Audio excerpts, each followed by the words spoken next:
మేము ఉస్మానియా యూనివర్సిటీగా మేమేందనంటే బాధితులకు వాస్తవానికి నాగర్ కర్నూలు కుమ్మెర ప్రాంతానికి వెళ్ళి వాళ్ళని సందర్శించాలని మేము అనుకున్నాం.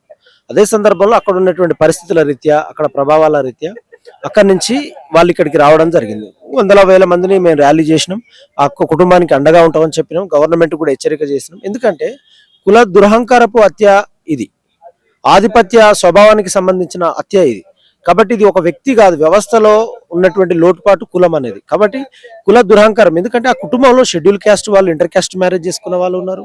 ఆ కుటుంబంలో ఉన్నటువంటి 2 నెలల చిన్న పాప, దేవుడు ఎవడండి?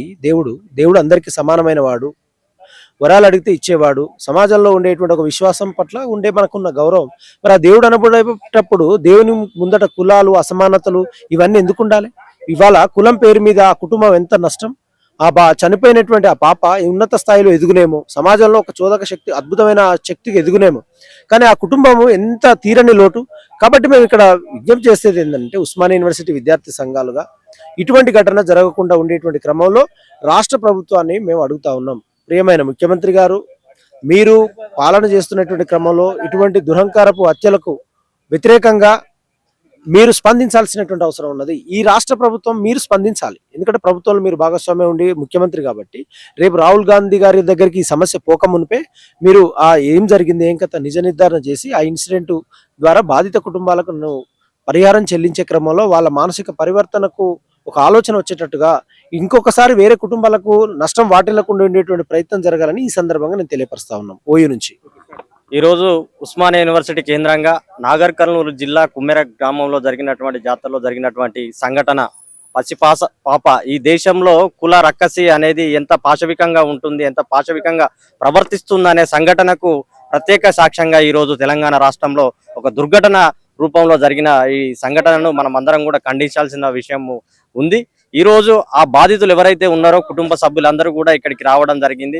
పసిపాప చనిపోయి ఉంటే ఇప్పటి వరకు కూడా తెలంగాణ రాష్ట్ర ప్రభుత్వం, ముఖ్యమంత్రి కావచ్చు, ఎస్సీ బీసీ మైనార్టీలకు రిప్రజెంటేషన్ గా ఉన్నటువంటి మంత్రులు కావచ్చు, ప్రభుత్వ వ్యవస్థ కూడా ఏమాత్రం స్పందించకుండా ఇలాంటి ఘటనలకు ఇంకా ఎంకరేజ్మెంట్ చేయడానికి వాళ్ళ యొక్క ప్రవర్తన అనేది దారితీస్తుందని చెప్పేసి మేము అనుకుంటున్నాం. ఈ రోజు ఉస్మానియా యూనివర్సిటీలో అన్ని ఐక్య విద్యార్థి సంఘాలుగా వివిధ విద్యార్థి సంఘాల నాయకులు అందరూ కూడా వచ్చి బాధితులకు అండగా నిలబడి సపోర్ట్ చేయడం జరిగింది.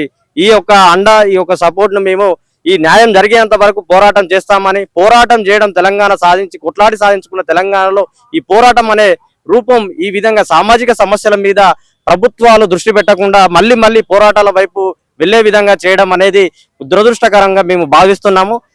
బాధితులకు న్యాయం జరిగేంత వరకు కూడా మేము పోరాటం చేస్తామని ఈ సందర్భంగా తెలియజేస్తున్నాం. ఏదైతే నాగర్ కర్నూలు జిల్లాలోని కుమ్మెర అనే గ్రామంలో మరక్కడ బీసీ సాకలి సామాజిక వర్గానికి చెందినటువంటి ఒక కుటుంబం దర్శనం కోసం, అక్కడ మల్లన్న స్వామి దర్శనం కోసం వెళ్తే 100 రూపాయల టికెట్ తీసుకోవాలని చెప్పేసి కూడా అక్కడ అగ్రవర్ణాల్లో ఉన్నటువంటి రెడ్డి సామాజిక వర్గం చెందినటువంటి సర్పంచ్ 100 రూపాయల టికెట్ తీసుకోవాలని చెప్పేసి గొడవ పెట్టడం జరిగింది. ఆ గొడవలో చిన్నారి అభం శుభం తెలియని 2 నెలల పసికందు చిన్నారిని కాలుతో తొక్కి చంపేయడం చాలా బాధాకరమైన విషయం. ఇప్పటికైనా చెప్తా ఉన్నాం, రాష్ట్రంలో ఉన్నటువంటి ముఖ్యమంత్రి రేవంత్ రెడ్డి గారు ఇప్పటికైనా ఇప్పటి వరకు స్పందించలేదు. మీరు త్వరగా స్పందించాలని, అదేవిధంగా ఎవరైతే అగ్రకులాలు ఉన్నారో రెడ్డి సామాజిక వర్గానికి చెందినటువంటి వారిని తక్షణమే పోలీస్ శాఖ కూడా వారిని అరెస్ట్ చేయాలని చెప్పేసి కూడా ఈరోజు ఉస్మానియా యూనివర్సిటీ వేదిక ద్వారా బాధితులు ఎవరైతే ఉన్నారో వారి అమ్మ నాన్నని తీసుకొచ్చి విలేకరుల సమావేశం ఏర్పాటు చేయడం జరిగింది.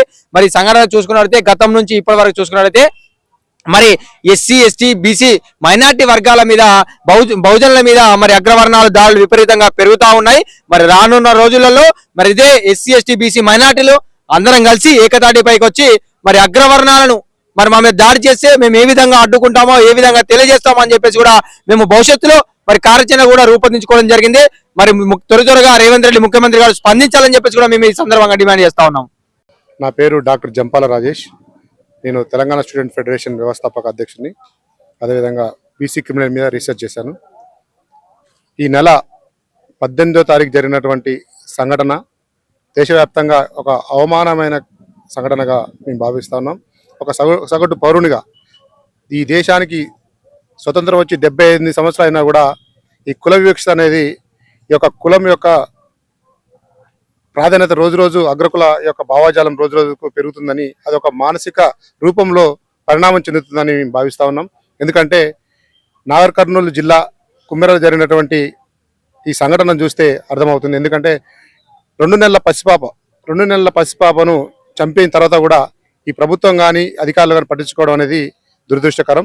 ఎందుకంటే భారత రాజ్యాంగంలో ఆర్టికల్ 21 డాక్టర్ బాబాసాహెబ్ అంబేద్కర్ గారు ఒక 21వ అధికరణ జీవించే హక్కు ప్రధానంగా ఉంది. ఎంత దేశద్రోహి అయినా కూడా ఈ దేశ వ్యాప్తంగా దేశానికి అన్యాయం చేసినా కూడా డైరెక్ట్ చంపే అధికారం లేదు. ఆ చట్టపరంగానే వాళ్ళను చంపుతుంది. కాబట్టి వీళ్ళు భౌతికంగా పసిపిల్లను తొక్కి చంపడం అవమానమైనటువంటి సంఘటనగా మేము భావిస్తా ఉన్నాం. ఈ సంఘటన వెంటనే రాష్ట్ర ప్రభుత్వం స్పందించాలి. గౌరవ ముఖ్యమంత్రి గారు తెలంగాణలో ప్రజాపాలన కింద అద్భుతమైన పరిపాలన పాలిస్తున్నారని మేము భావిస్తున్నాం. ఎందుకంటే చూస్తున్నాం ఎన్నో సంవత్సరాలుగా ఉన్నటువంటి వర్గీకరణ కావచ్చు, ఎస్సీ వర్గీకరణ కావచ్చు, బీసీలకు 42% రిజర్వేషన్ కావచ్చు, ఇక్కడ వెనకబడ్డ వర్గాలకు అభ్యున్నతి కోసం ఈ యొక్క ప్రభుత్వ పాలన పనిచేస్తుందని భావిస్తున్న క్రమంలోనే ఇలాంటి సంఘటనలు జరగడం దురదృష్టకరం. ఇలాంటి సంఘటనలు పునరావృతం కాకుండా ఇలాంటి సంఘటనలు మళ్ళా పునరావృతం అయితే మేము కానీ ఈ రాష్ట్రంలో ఉన్నటువంటి ఎస్సీ ఎస్టీ బీసీలందరం కూడా ఏకమవుతాం. ముఖ్యంగా ప్రధానంగా ఈ రాష్ట్ర ప్రభుత్వానికి మేము హెచ్చరిస్తా ఉన్నాం. ఈ యొక్క బాధితులకు న్యాయం జరిగే విధంగా, ఈ బాధితులకు శిక్ష పడే విధంగా ప్రభుత్వం వెంటనే స్పందించాలి. వాళ్ళ మీద హత్యా నేరం కింద వాళ్ళ మీద కేసు నమోదు చేసి వెంటనే శిక్షించాలి. అదేవిధంగా ఈ దేశంలో ఉన్నటువంటి బీసీలకు, ఈ దేశంలో ఉన్నటువంటి వృత్తి కులాలకు వాళ్ళు సమాజంలో వాళ్ళు జరుగుతున్నటువంటి ఆత్మనిర్భర భావంతో బతుకున్నారు. వాళ్ళు కుల వివక్షతో బతుకున్నారు. కాబట్టి వాళ్ళకు కూడా ఒక రక్షణ చట్టం తీసుకురావాలని కేంద్ర ప్రభుత్వాన్ని డిమాండ్ చేస్తా ఉన్నాం. అదేవిధంగా మోడీ గారు మీరు కూడా ఆలోచించాలి. ఈ దేశంలో జరుగుతున్నటువంటి కుల అహంకార హత్యలు, ఈ దేశంలో జరుగుతున్నటువంటి సంఘటనలు కానీ మీ దృష్టికి వచ్చినాయి. మీరు కూడా వెంటనే ఈ దేశంలో ఉన్నటువంటి సమాజ స్థాపన కోసం డాక్టర్ బాబాసాహెబ్ అంబేద్కర్ చేసినటువంటి కుల నిర్మూలన కోసం చేసినటువంటి త్యాగాన్ని మీరు అనుసరించాలని కోరుతూ, ఇలాంటి మళ్ళీ పునరావృతం అయితే మాత్రం ఊరుకునే లేని హెచ్చరిస్తాను. ఈరోజు కుమ్మెరలో ఒక రజక సామాజిక వర్గానికి చెందిన కుటుంబం పైన అగ్రకుల దురహంకారంతో 2 నెలల పసికందుని మానవత్వం అనేది లేకుండా చంపడం అనేది ఎంత దారుణం అంటే ఈరోజు యావత్ తెలంగాణ సమాజం మొత్తం కూడా సిగ్గుతో తలదించుకోవాల్సిన విషయం ఇది. ఇంత కుల దురహంకారంతో రెచ్చిపోతున్న ఈ రేవంత్ రెడ్డి గారి సామాజిక వర్గం ఈరోజు బీసీల మీద ఇంత దాడులకు దిగబడుతుంటే కనీసం వ్యవస్థలు బాధితులకు అండగా నిలబడి వాళ్ళ మీద చట్టపరంగా చర్యలు తీసుకోవాల్సింది పోయి వాళ్ళకు ఒత్తాసు బలుకుతూ వాళ్ళకు కొమ్ము కాస్తున్న ఈ రేవంత్ రెడ్డి ప్రభుత్వాన్ని ప్రజలు తిరగబడి ఏదో ఒక రోజు కాలరాయడం జరుగుతుంది. దీనితో పాటు మీరు ఈ రోజులలో చూసుకుంటే బీసీల మీద దాడులు విపరీతంగా పెరిగాయి. మన ప్రకాశం జిల్లాలో చూసుకున్నట్టయితే సేమ్ రజక కుటుంబం పైన ఈ రేవంత్ రెడ్డి గారి గురువు గారైన నారా చంద్రబాబు నాయుడు గారి సామాజిక వర్గం చెట్టుకు గట్టేసి ఒక రజక యువకుని 3 గంటల పాటు చిత్రహింసలకు గురి చేయడం జరిగింది. ఈ రోజు ఈ పోలీస్ వ్యవస్థ ఎలా అయితే స్పందించకుండా నిమ్మకి నీరెత్తినట్టుందో ఆ రోజు అక్కడున్న ఎస్సీఐ గారు కానీ, ఎస్ఐ కానీ, డిఎస్పీ కానీ కేసు పెట్టకుండా నిందితుల్ని తప్పించే ప్రయత్నం చేసింది. ఆ రోజు మా నాయకుడు రామచంద్ర యాదవ్ గారు వెళ్ళి అక్కడ కేసు పెట్టాలని అక్కడ డిఎస్పీకి, సిఐని, ఎస్ఐని, లోకల్ పోలీసు వ్యవస్థని హెచ్చరించిన తర్వాత కానీ అక్కడ చంద్రబాబు నాయుడు గారి సామాజిక వర్గం చెందిన వ్యక్తుల మీద, దాడి చేసిన వ్యక్తుల మీద కేసు పెట్టడం జరిగింది. ఈ రోజు ఇక్కడ కూడా అదే పరిస్థితి.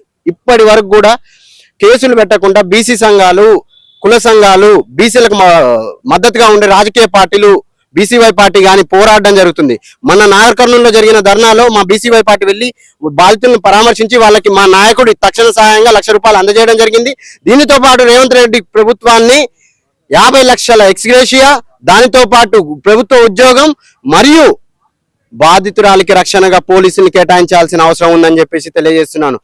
మన వచ్చిన ఫోరెన్సిక్ రిపోర్ట్ లో తప్పుడు నివేదిక సమర్పించడం జరిగింది. ఇంత వ్యవస్థని ఇంత దారుణంగా వాడే ఈ రేవంత్ రెడ్డి ప్రభుత్వం సిగ్గుచేటు.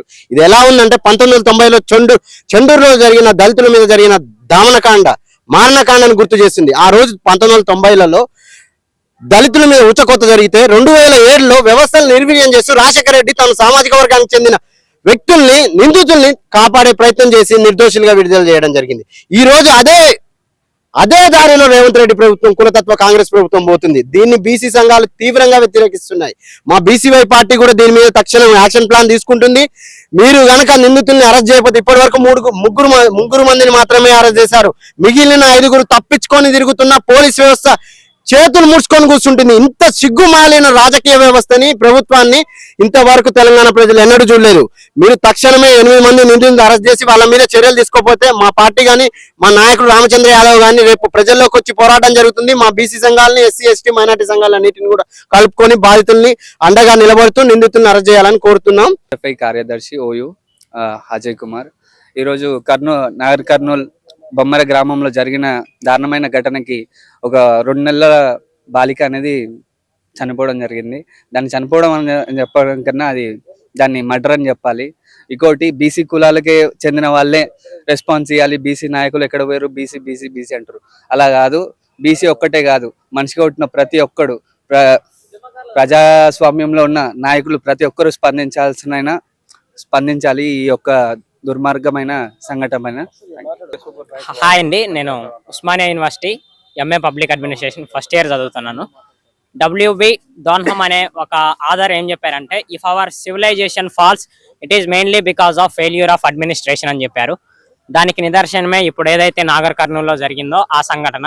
మన అడ్మినిస్ట్రేషన్లో మనం చెప్పుకున్నాం అన్టచబిలిటీని ప్రాహిబిట్ చేయాలి, ఆర్టికల్ 17 ద్వారా రూల్ ఆఫ్ లా చేయాలి అని అందరు చెప్పుకున్నాం, కానీ అది కరెక్ట్గా ఇంప్లిమెంట్ అవ్వట్లేదు. ఇక్కడ ఒక 2 నెలల చిన్న పాపని హత్య చేయడం లాంటి ఒక ఇన్సిడెంట్ జరిగింది అంటే మన అడ్మినిస్ట్రేషన్ వ్యవస్థ, మనం ఏదైతే రూలింగ్ ఉన్నదో సరిగ్గా లేదని అర్థం. ఇక్కడ ఎవరైతే తప్పు చేశారో వాళ్ళకి కంపల్సరీ శిక్ష పడాలి, అందరికీ సమానమైన హక్కులు దొరకాలి. ఇదే మా యొక్క యూనివర్సిటీలో చదివే వాళ్ళటువంటి డిమాండ్.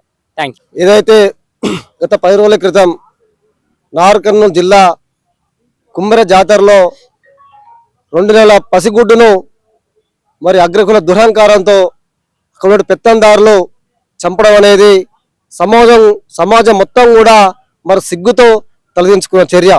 ఈరోజు ఆ పసిగుడ్డుకు ఈ ప్రపంచం అంటే తెలియదు, లోకం పోకడంటే తెలియదు.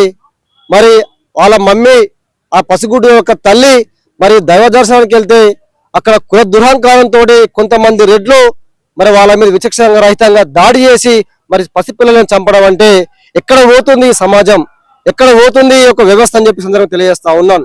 కాబట్టి అక్కడ ఉన్నటువంటి స్థానికంగా ఉన్నటువంటి ఎమ్మెల్యే స్పందించకపోవడం, ఈ యొక్క దుర్మార్గ చర్య మీద ఈ యావత్తు ఉన్నటువంటి ప్రజా సంఘాలు, విద్యార్థి సంఘాలు, దాదాపు అన్ని పార్టీలు కూడా ఈ యొక్క చర్యను దుశ్చర్యను తీవ్రంగా ఖండిస్తూ ఉంటే, మన బాధితుల పక్షాన పోరాడుతూ ఉంటే, న్యాయం జరగాలని కొట్లాడుతూ ఉంటే మరి ఇంతవరకు కూడా ఈ రాష్ట్ర ముఖ్యమంత్రి రేవంత్ రెడ్డి గారు స్పందించకపోవడం అనేది చాలా సిగ్గుచేటు. ప్రభుత్వం అధికారంలో రాగానే ముఖ్యమంత్రి రేవంత్ రెడ్డి ఏం చెప్పారంటే, ఈ యొక్క ప్రజాపాలన, సుపరిపాలన, మాట్లాడే స్వేచ్ఛ, బాధపడే స్వేచ్ఛ, అదేవిధంగా మీ యొక్క న్యాయం కోసం కొట్లాడే స్వేచ్ఛ మీకు ఉంటుందని చెప్పిన రేవంత్ రెడ్డి గారు మరి రాజ్యాంగబద్ధంగా అందరికీ ప్రసాదించబడి సమాన హక్కులు భాగంగా ఈరోజు మరి ఆ తల్లిదండ్రులు దైవ దర్శనానికి వెళ్తే మరి అక్కడ ఉన్నటువంటి అగ్రకుల పెత్తందారులు మరి దాడి చేసి మరి ఆ పసిగుడ్డు చంపడం అనేది చాలా సిగ్గుతో తొలగించుకున్న చర్య.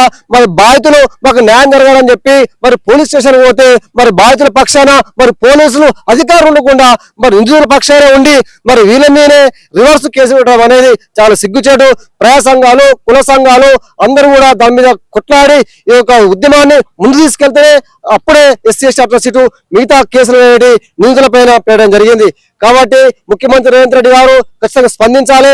అదేవిధంగా కోదాడులో మన దళితులైన కర్ల రాజేష్ ను అక్కడ పోలీసులు చిత్రహింసలు పెట్టి చంపడం వల్ల చనిపోయాడు.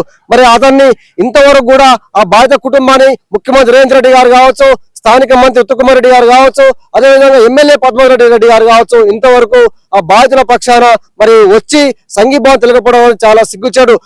మందాకృష్ణ మాదిగ గారి నాయకత్వంలో 100 రోజులు అల్పేరు పోరాటం చేయడం వల్లే ఈరోజు ఎస్సీ ఎస్టీ అట్రాసిటీ యాక్ట్ మరి యొక్క ఏదైతే కర్రరాజేష్ చంపారో వాళ్ళందరి పైన నమోదు కావడం జరిగింది. స్థానిక ఎస్ఐ సురేష్ రెడ్డి గారిని ఇంతవరకు సస్పెండ్ చేయకపోవడం అనేది ప్రభుత్వం పోలీసులకు కొమ్ము కాస్తుందని చెప్పి తెలియజేస్తా ఉన్నాం. మేము పోలీసులకు వ్యతిరేకం కాదు. ఎవరైతే చట్టాన్ని చర్యలు తీసుకొని ఈ యొక్క పేద ప్రజల్ని, అణగారిన వర్గాలు ఈ యొక్క రాజ్యాంగబద్ధానికి కాకుండా రాజ్యాంగ వ్యతిరేకంగా పోలీసుల వ్యతిరేకం కానీ మీ అందరూ పోలీసుల వ్యతిరేకం కాదని చెప్పి తెలియజేస్తా ఉన్నాం. కాబట్టి రేవంత్ రెడ్డి గారు తక్షణమే స్పందించి ఇక్కడ ఉన్నటువంటి కుమ్మర గ్రామంలో జరిగిన ఆ పసిపాపన జరిగిన దాడిని తీవ్రంగా మీరు ఖండించాలి. ఆ ప్రభుత్వానికి అండగా నిలబడాలి. లేకపోతే ప్రజా ఉద్యమాలు నిర్మించి ప్రజాక్షేత్రంలో ప్రభుత్వం చేసే దుశ్చర్యను కూడా ప్రజలకు తెలియజేస్తాం. ఆ విధంగా గౌరవ మందకృష్ణ మాదిగ గారి నాయకత్వంలో కూడా మేము ఉద్యమాన్ని నిర్మిస్తామని చెప్పి తెలియజేస్తా ఉన్నాం. ఇటీవల ఈ నెల 18వ తారీఖు నాడు నాగర్ కర్నూలు జిల్లా కుమ్మరి గ్రామంలో జరిగినటువంటి సంఘటన ఈ తెలంగాణ రాష్ట్రాలలో కాదు యావత్ భారతదేశంలో ఉన్నటువంటి మానవతావాదులందరి మనసు కలిసివేసింది. రెండు తెలుగు రాష్ట్రాలలో ఏం కాదు, దాదాపు భారతదేశం మొత్తం స్పందించినప్పటికీ సొంత ముఖ్యమంత్రి రేవంత్ రెడ్డి గారి సొంత జిల్లా అయినప్పటికీ ముఖ్యమంత్రి రేవంత్ రెడ్డి గారు ఇంతవరకు కూడా స్పందించకపోవడం అనేది మాకు కొంత అనుమానాలకు దారిస్తూ ఉంది. ఎందుకంటే ఆ బాధితులు దాదాపు 9 మంది మీద ఎఫ్ఐఆర్ అయినప్పటికీ 3 రిమాండ్ చేశారు. మరి ఇంకా 6 ఎక్కడ ఉన్నారు? మరి ముఖ్యమంత్రి స్పందిస్తలేరు కాబట్టి 6 ముఖ్యమంత్రి దాచి కాపాడుకునే ప్రయత్నం ఏమైనా చేస్తుంటారు అనుమానం కూడా మాకు కలుగుతా ఉన్నది. ఏదైతే నగర్ కర్నూలు జిల్లాలో జరిగినటువంటి సంఘటన ఉన్నదో ఆ సంఘటన మీద ముఖ్యమంత్రి రేవంత్ రెడ్డి గారు తెలంగాణ రాష్ట్ర ప్రభుత్వం వెంటనే స్పందించాల్సిన అవసరం ఉన్నది. నిన్నేదో నిజ నిర్ధారణ కమిటీ అని చెప్పి పంపించారు. నిజ నిర్ధారణ కమిటీ కూడా దాని మీద కూడా మాకు పూర్తిగా ఎటువంటి నమ్మకం లేదు. అక్కడ ఉన్నటువంటి డిఎస్పీ ఎస్పీ వాళ్ళు కూడా 2 రకాలైన వాదన వినిపిస్తా ఉన్నారు. మొదటిసారి ఏమో ఫస్ట్ డిఎస్పీ గారు శ్రీనివాస్ గారు చెప్పినటువంటి అంశం ఏంటంటే అమ్మాయి పాప మీద చిన్న స్క్రాచ్ కూడా లేదని చెప్పారు ఫస్ట్. ఆ తర్వాత రిపోర్ట్ వచ్చింది, ప్రైమరీ రిపోర్ట్ వచ్చింది, అమ్మాయి మీద స్క్రాచ్ లేకపోవడం అసలు అమ్మాయి ఎక్కడ లేదని చెప్తున్నారు. ఆ తల్లి ఏమో అక్కడ ఉంటుంది. 2 నెలల పాపని ఇచ్చిపెట్టి తల్లి ఆ గుడి దాకా పోయే పరిస్థితి ఉండదు అన్నటువంటి విషయాన్ని కూడా తెలంగాణ రాష్ట్రం మొత్తం కూడా గమనిస్తా ఉన్నది. డిఎస్పీ గారు మీరు ఒకసారి నిర్ధారణ చేసుకోవాల్సిన అవసరం ఉన్నది. మీరు చెప్పేటువంటి వాస్తవాలు కూడా నమ్మే పరిస్థితి లేదు. ఇలా డిపార్ట్మెంట్ అఫీషియల్ గా రిలీజ్ చేసినటువంటి లెటర్లో కూడా వీళ్ళు బాధితులు 18వ తారీఖు నాడు ఏ టైంకి పోలీస్ స్టేషన్కి పోయి రిపోర్ట్ చేశారు అనే అంశాన్ని మెన్షన్ చేశారు. కానీ శ్రీనివాస్ రెడ్డి ఏ టైంకి పోలీస్ స్టేషన్కి వచ్చి రిపోర్ట్ చేసినటువంటి సమయాన్ని మెన్షన్ చేయలేదు, డేట్ మెన్షన్ చేసి మరి ఎవరు ఫస్ట్ పోలీస్ స్టేషన్లోకి వచ్చారు? మీరు జనరల్ జీడీ తీస్తే కనపడుతుంది. మీరు అవేమి కూడా అక్కడికి వచ్చినటువంటి మన బాధితుల దగ్గరికి వచ్చినటువంటి నాయకులు, బీసీ సంఘాల నాయకులు అడిగినప్పుడు కూడా మీరు దాన్ని చూపించే ప్రయత్నం చేయలేరు.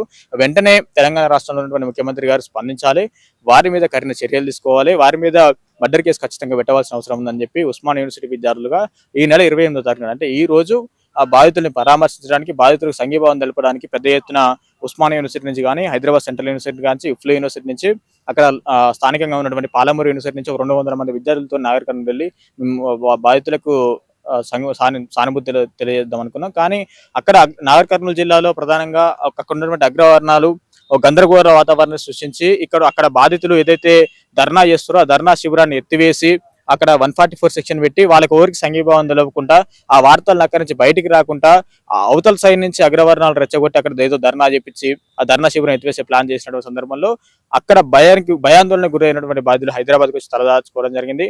అందుమూలంగా మేము వేసుకున్నటువంటి చలో నాగరికల్ కార్యక్రమాన్ని కూడా వాయిదా వేసుకుంటూ ఈ రోజు అదే బాధితులతోనే ఆర్ట్స్ కాలేజ్ ఆవరణలో ప్రెస్ మీట్ పెట్టడం జరిగింది. బాధితులు చాలా స్పష్టంగా చెప్తా ఉన్నారు. మనకు అక్కడి నుంచి విడుదలైనటువంటి వీడియోలలో కూడా చాలా స్పష్టంగా కనపడతా ఉన్నది. వాళ్ళు ఏ విధంగా కొట్టారు, వాళ్ళు ఏ విధంగా హింసించారు, అక్కడ ఉన్నటువంటి బాధితులు ఎట్లా వేడుకుంటారు, వాళ్ళని కొట్టొద్దని కూడా మనకు స్పష్టంగా కనపడతా ఉన్నది. డిఎస్పీ గారు చెప్పినటువంటి మాటలు తెలంగాణ రాష్ట్ర ప్రభుత్వ ప్రజలు నమ్మేటువంటి అంత అమాయకంలో ఇప్పటికీ ప్రజలు లేరు. మీరు ఖచ్చితంగా ఆ వీడియో చాలా స్పష్టంగా అందరు చూసారు కాబట్టి మీరు ఖచ్చితంగా బాధితులకు న్యాయం చేయాల్సిన అవసరం ఉందని చెప్పి డిపార్ట్మెంట్ ని విన్నవించుకుంటారు.